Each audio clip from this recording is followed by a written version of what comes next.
बेटा 4,000 का जूता क्या करेगा, 500 का भी तो साला वही दौड़ता है ना। बेटा बोलता है पापा 5 स्टार में खाना कब खिलाओगे। बाप बोलता है बेटा जिसकी हराम की कमाई होती है ना वो 5 स्टार में खाना खाते हैं। तेरे बाप के पास कोई हराम की कमाई थोड़ी है। क्या ये सच बोल रहा है बाप? अपनी नाकामयाबी छुपाने के लिए ये ड्रामा अपने बच्चों के सामने 90% भारतीय करते हैं। क्या 100% लोग जो 5 स्टार में खाना खाते हैं हराम की कमाई से खाते हैं क्या? नो। अब वो कंफर्टेबल सिचुएशन में जब उसको डाला जा रहा है और उसको बोला अब कूद, अब 6 से 10 नेटवर्क मार्केटिंग कर, अब जाके कुछ प्लान दिखा। लेकिन अपने को क्या लगता है, ठीक है ना, एक तरीके को क्रेडिट हो गया, ज्यादा सपने नहीं है बोला हमारे। और कहानी गड़बड़ कब होती है दोस्त? तब जब होता है ये, if you taste success you get trapped in comfort zone. जैसे जैसे सफलता मिलनी शुरू होती है आप ट्रैप में फंस जाते हैं। कैसे? पहले हमारे घर में कूलर नहीं था, फॉर एग्जाम्पल, पहले कूलर नहीं था, कूलर आया, अब आराम हुआ कि नहीं हुआ, कंफर्ट मिला कि नहीं मिला? भाई पहले कूलर नहीं था, कूलर आया तो कंफर्ट मिला। इन्वर्टर नहीं था, है ना, तो लाइट जाती थी तो हाथ वाला वो होता था फैन, उसको अपन लोग झलते थे, तुमको याद होगा अगर तो, कुछ लोग अगर मेरी तरह गरीब परिवार से हो तो हाथ वाला पंखा, है ना। फिर इन्वर्टर लग गए तो लाइट कैसे जाती है आजकल बच्चों को नहीं पता। भाई आजकल बच्चों को तो पता ही नहीं कि लाइट कैसे जाती है, पंखा बंद कैसे होता है, पता है आजकल बच्चों को? नहीं। हमारे टाइम पे तो साला रात को 1 बजे है वो कूलर चलते कहते, हमने कहा स्यापा साला ये फिर बंद हो गया, है ना। हमारे टाइम में ऐसा होता था कि अभी तो साला ऐसा कुछ नहीं है। तो जैसे कंफर्ट आया, जिंदगी कंफर्टेबल हुई, कूलर से एसी में आए, हम लोग थोड़ा सा ढीला हो गए यार। जैसे जैसे आपने सफलता अर्जित करी, जैसे आप बस से बाइक पे आए, बाइक से गाड़ी में आए, आपने अपना जो एक्सीलेटर पे पैर था वो पंजा धीरे धीरे कम करना चालू कर दिया। सफलता ने आपको कंफर्टेबल जोन में डाल दिया सर। सफलता आपको कंफर्टेबल जोन में धकेल देती है और ये एक ऐसा ट्रैप है जिसमें 90% लोग फंस जाते हैं, साइलेंटली पता भी नहीं चलता उनको। जैसे जैसे सक्सेसफुल होते जाते हैं वैसे वैसे कंफर्टेबल होते जाते हैं। मैं कहता हूं नहीं नहीं, मेरा फिलॉसफी अलग रहा 14-15 साल का। मैं जैसे जैसे सक्सेसफुल हुआ मैंने कंफर्टेबल की सिचुएशन की जगह चैलेंजिंग सिचुएशन को अडॉप्ट किया। जैसे जैसे मैं कंफर्टेबल हुआ मैंने चैलेंजिंग सिचुएशंस को अडॉप्ट किया। फॉर एन एग्जांपल, मेरे पास स्कूटर नहीं था तो मैंने स्कूटर लिया, मेरे पास स्कूटर के बाद गाड़ी नहीं थी तो मैंने गाड़ी ली, मेरे पास गाड़ी लेने के बाद घर नहीं था तो मैंने घर लिया। मैंने क्या किया, मैंने अपनी जिंदगी में एक बोझ बढ़ाया। हमेशा मेरी सफल होने का मुझसे कभी कभी बहुत सारे लोग पूछते हैं इतना काम क्यों करता है बावले, लगा हुआ है सुबह से रात तक, इधर फ्लाइट पकड़ता है, उधर जाता है, उधर से उतरता है, इधर उतरता है। इंडिगो में नीता अंबानी के बाद फ्लाई करने वाला मैं ही आदमी हूं। इंडिगो एयरलाइंस में 2nd नंबर पे फ्लाई करता हूं मैं। तो लोग बोलते हैं इधर से उड़ता है उधर आता है, एयरपोर्ट वाले बोलते हैं तेरे पे और कोई काम नहीं, उड़ता उतरता उड़ता उतरता उड़ता उतरता।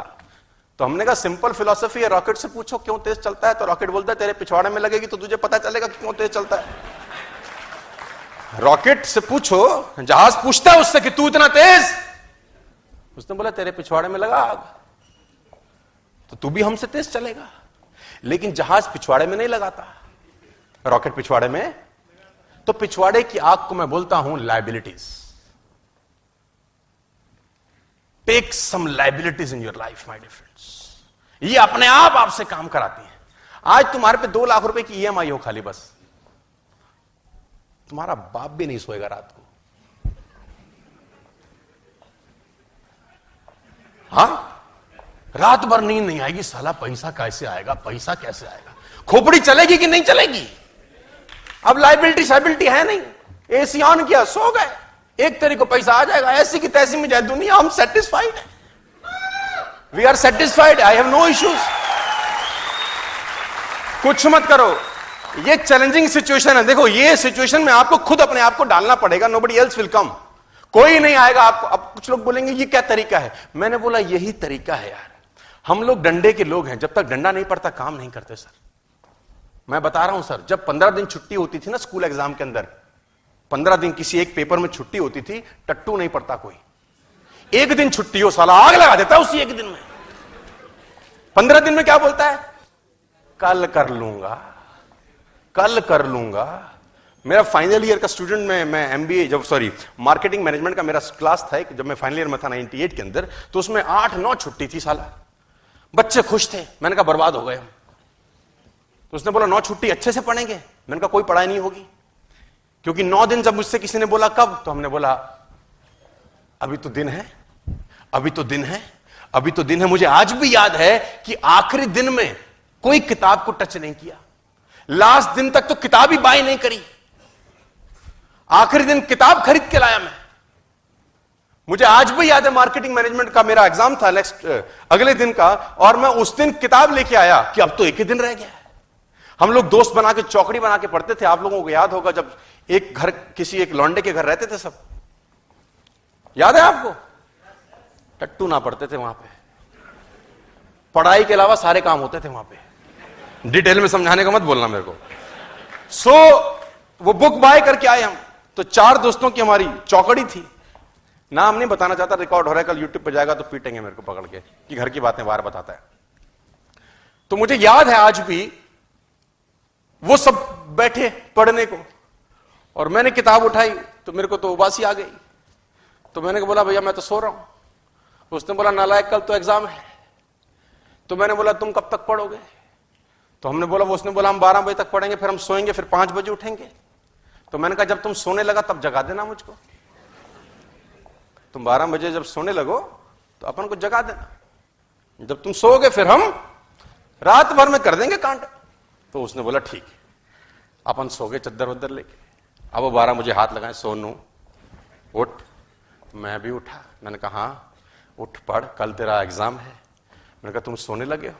कह रहा हाँ। मैंने कहा उठोगे कब? बोला 5 बजे। तो मैंने कहा हम भी साथ उठेंगे, 5 बजे उठेंगे और पढ़ेंगे फिर। तो बोले हरामखोर मरेगा। तो हमने कहा अब सोने दे, अब टेंशन मत दे। सो गए। 5 बजे का अलार्म लगता था, टू टू टू टू टू टू टू टू आवाज आती थी। इतनी गंदी आवाज थी। आपको याद है? साला दिल करता था बम लगा दूं उसके अंदर में। उस आवाज ने दिलो दिमाग पे ऐसा आतंक मचा रखा था। अब 5 बजे वो अलार्म बजे। अब ये सब उठे, मेरे को उठाया, सोनू उठ, तू उठ। मैं भी उठा। मैंने कहा हाँ। कह रहा पढ़ ले, हम रिवीजन कर रहे हैं। मैंने किताब उठाई 5 बजे। मैंने कहा जब पूरे साल कुछ नहीं हुआ, अगले 2 घंटे में क्या उखाड़ लेंगे हम। सो जा। अपन फिर सो गए। तो जब वो दिन ज्यादा होते हैं तो आदमी क्या हो जाता है? कंफर्टेबल हो जाता है। और उस कंफर्टेबल सिचुएशन में उसकी ऐसी की तैसी हो जाती है। My dear friends, a ship is always safe in the harbour. पानी का जहाज हमेशा सुरक्षित बंदरगाह पे होता है, लेकिन वहां रहने के लिए बना नहीं है यार। पानी का जहाज बंदरगाह पे ही सुरक्षित होता है, दुनिया कहती है, लेकिन वहां रहने के लिए बना नहीं है। रहने के लिए कहां बना है? समुद्र के अंदर जाए, तूफानों से लड़े, लहरों से लड़े, अटखेलियां खेले, जहां जाना है जाए, लौटे लौटे ना लौटे ना लौटे, लेकिन एटलीस्ट जिसके लिए बना है उसके लिए तो जाए। कंफर्टेबल लेकिन कहां है? बंदरगाह पे।